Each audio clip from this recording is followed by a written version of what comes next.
दुनिया भर में महंगाई से लेकर मंदी तक का संकट गहराता जा रहा है।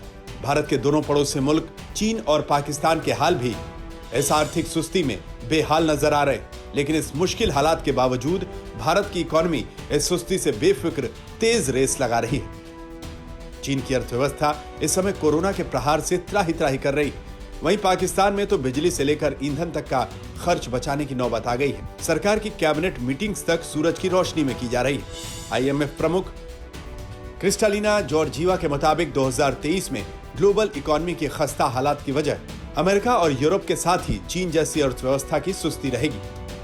अमेरिका की अर्थव्यवस्था को लेकर IMF का अनुमान है कि ग्लोबल इकोनॉमी में उसकी हिस्सेदारी 2023 में घटकर 24.7% रह सकती है।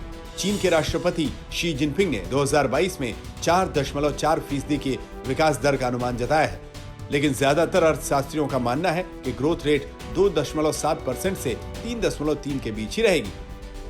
इसकी सबसे बड़ी वजह आने वाले महीनों में कोरोना का बढ़ता प्रकोप है, जो चीन की अर्थव्यवस्था पर कड़ा प्रहार कर सकता है।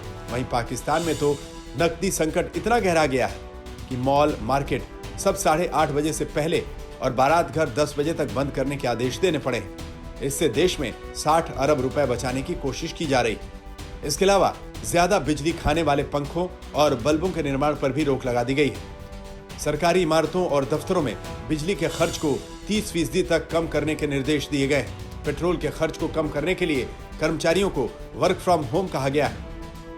लेकिन अगर भारत के हालात पर नजर डालें तो IMF के मुताबिक वैश्विक अर्थव्यवस्था में 2023 में भारत की हिस्सेदारी 3.6% हो जाएगी, जबकि 2000 में यह महज 1.4% थी। भारत की तरक्की की दास्तान परचेजिंग मैनेजमेंट इंडेक्स यानी PMI में भी साफ झलक रहे हैं। दिसंबर में मैन्युफैक्चरिंग सेक्टर का PMI 13 महीने के उच्चतम स्तर पर 57.8 पर पहुंच गया। वहीं सर्विस सेक्टर का PMI दिसंबर में 58.5 तक पहुंच गया।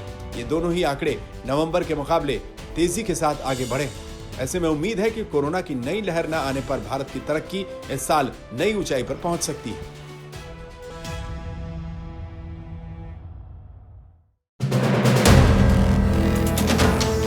वीडियो पसंद आया तो हमें लाइक, कमेंट, शेयर और सब्सक्राइब जरूर करें।